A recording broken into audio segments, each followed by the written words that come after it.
بسم الله الرحمن الرحيم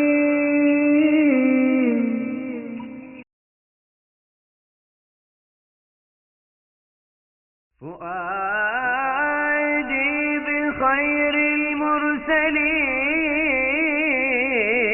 مولع فؤادي بخير المرسلين مولع وأشرف ما يحلو لسمعي ثناؤه رقى في العلا والمجد أشرف رتبة بمبداه حار الخلق كيف انتداب يا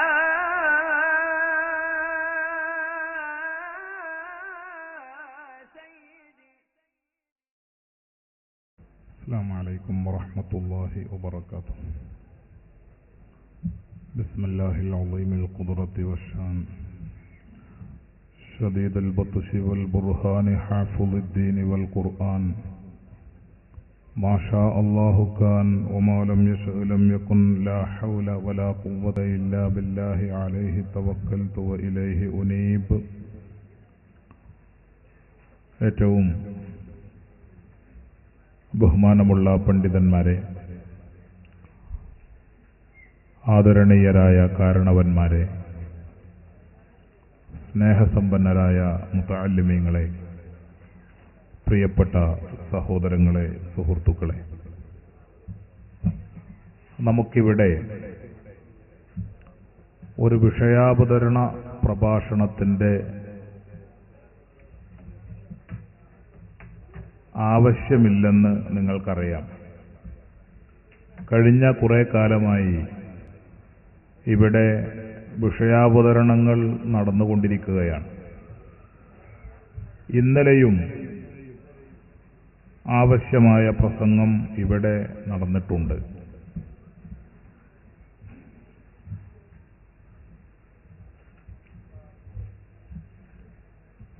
കേരളത്തിൽ ഇസ്ലാമിന്റെ പേരിൽ വിവിധ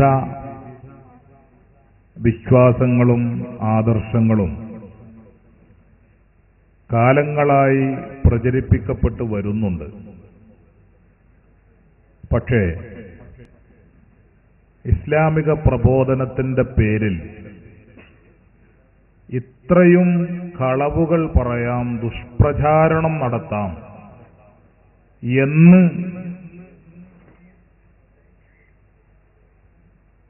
നമുക്ക് കാണിച്ചു തന്നിട്ടുള്ളത് വഹാബിസമാണ്. അതിൻ്റെ തുടക്കം മുതൽക്ക് തന്നെ ദുഷ്പ്രചാരണങ്ങളും ദുർവ്യാഖ്യാനങ്ങളുമാണ്.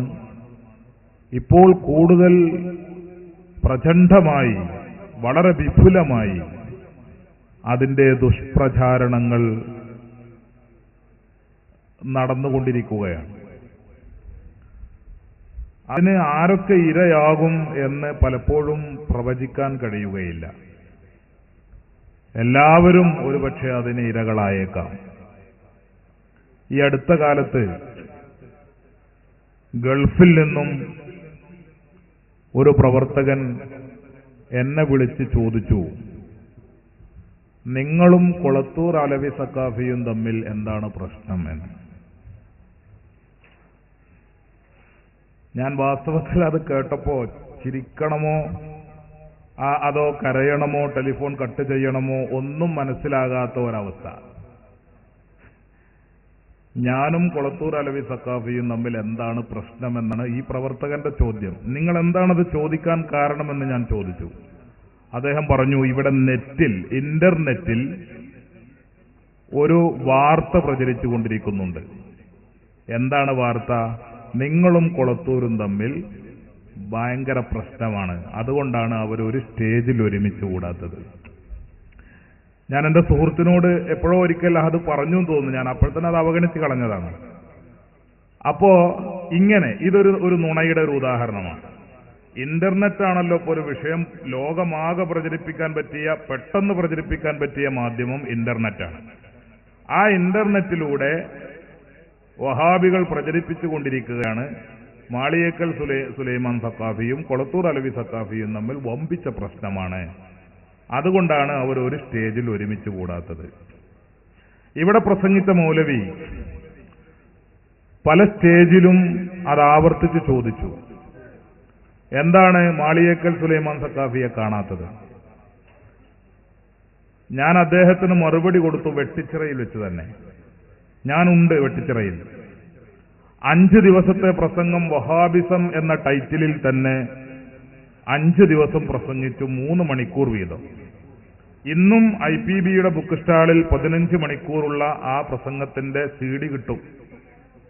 അന്ന് 5 ദിവസത്തെ പ്രസംഗത്തിന്റെ മറുപടിക്ക് വേണ്ടി ഇവിടെ പ്രസംഗിച്ച മൗലവി വന്നപ്പോൾ അതിന്റെ തൊട്ടടുത്ത ദിവസം കൊളത്തൂർ അലവി സഖാഫിയെ വിളിച്ച് ഞാനും ഉൾപ്പെടെ മുഖാമുഖം സംഘടിപ്പിക്കുകയും ആ മുഖാമുഖത്തിന്റെ മുമ്പായി ഇദ്ദേഹം നടത്തിയ പ്രസംഗത്തിന് 2 മണിക്കൂർ സമയം ഞാൻ മറുപടി 2-3 മണിക്കൂർ സംസാരിച്ചു. അന്ന് ഞാൻ വെല്ലുവിളിച്ചിരുന്നു, ഇത് വെട്ടിച്ചിറയാണ്, ഇത് മജ്മഅ മഹല്ലാണ്, ഇവിടെ വഹാബിസത്തിന് യാതൊരു സ്വാധീനവുമില്ല, ഉണ്ടാകാൻ അനുവദിക്കുകയുമില്ല, വേണമെങ്കിൽ നിങ്ങൾക്ക് പരീക്ഷിച്ചു നോക്കാം എന്ന് ഞാൻ പറഞ്ഞു. വെല്ലുവിളിയുടെ സ്വരത്തിൽ തന്നെ പറഞ്ഞു. വാസ്തവത്തിൽ വെട്ടിച്ചിറയിൽ അങ്ങനെ ഒരു പ്രസംഗം തുടരുന്നതിനോട് എനിക്ക് താല്പര്യമുള്ളത് കൊണ്ടല്ല.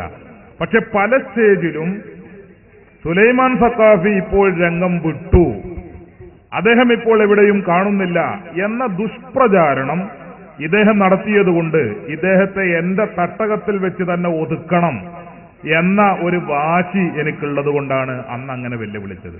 പക്ഷേ പിന്നീട് അദ്ദേഹം അവിടെ വന്നില്ല. ഈ പ്രചാരണത്തിന്റെ പിന്നിൽ യഥാർത്ഥത്തിൽ ഒരു സത്യമുണ്ട്, അതും നമ്മൾ അറിയണമല്ലോ. എന്താണ് സുലൈമാൻ സഖാഫി രംഗത്തില്ലാത്തത്? ഇദ്ദേഹം അതിന് പറയുന്ന ഒരു കാരണം, യഥാർത്ഥ കാരണം ഞാൻ പിന്നെ പറയാം. ഇദ്ദേഹം അതിന് പറഞ്ഞ് പ്രചരിപ്പിച്ച ഒരു കാരണം, മണ്ണാറക്കാട് സംവാദത്തിൽ സുന്നികൾ തോറ്റതിന് ശേഷം സുലൈമാൻ സഖാഫി രംഗം വിട്ടു എന്നാണ്. അങ്ങനെയാണെങ്കിൽ അലവി സഖാഫിയും രംഗം വിടണല്ലോ. ഞങ്ങൾ രണ്ടാളും കൂടി അല്ലേ വാദപ്രതിവാദം നടത്തിയത്?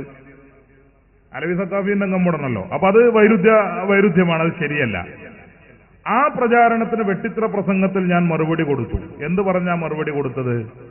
മണ്ണാറക്കാട് സംവാദം കേട്ടതിന് ശേഷം മുജാഹിദ് പാളയത്തിൽ നിന്ന് രാജിവെച്ച് സുന്നത്ത് ജമാഅത്തിലേക്ക് തിരിച്ചു വന്ന, ഇന്നും സുന്നത്ത് ജമാഅത്തിന്റെ രംഗത്ത് പ്രവർത്തിക്കുന്ന പയ്യന്നൂരിലുള്ള ഒരു ISM മണ്ഡലം പ്രസിഡന്റിന്റെ CD, അതിന്റെ ക്ലിപ്പ് കാണിച്ചുകൊണ്ട് ഞാൻ മണ്ണാറക്കാട് സംവാദം ഉൾപ്പെടെയുള്ള സംവാദങ്ങളും അതുപോലെ ഒട്ടേറെ മുഖാമുഖങ്ങളിലും പങ്കെടുത്ത് എനിക്കുള്ള സംശയങ്ങൾ മുഴുവനും ചോദിച്ച് അതിനുശേഷമാണ് ഞാൻ സുന്നത്ത് ജമാഅത്തിലേക്ക് തിരിച്ചു വന്നത് എന്ന് പറയുന്ന പയ്യന്നൂരിലെ അദ്ദേഹം മണ്ഡലം പ്രസിഡന്റായിരുന്നു, ISMന്റെ മണ്ഡലം പ്രസിഡന്റായിരുന്നു. അദ്ദേഹം പറഞ്ഞ ഈ CD കേൾപ്പിച്ച് ഞാൻ അന്ന് വിശദീകരണങ്ങൾ നൽകി.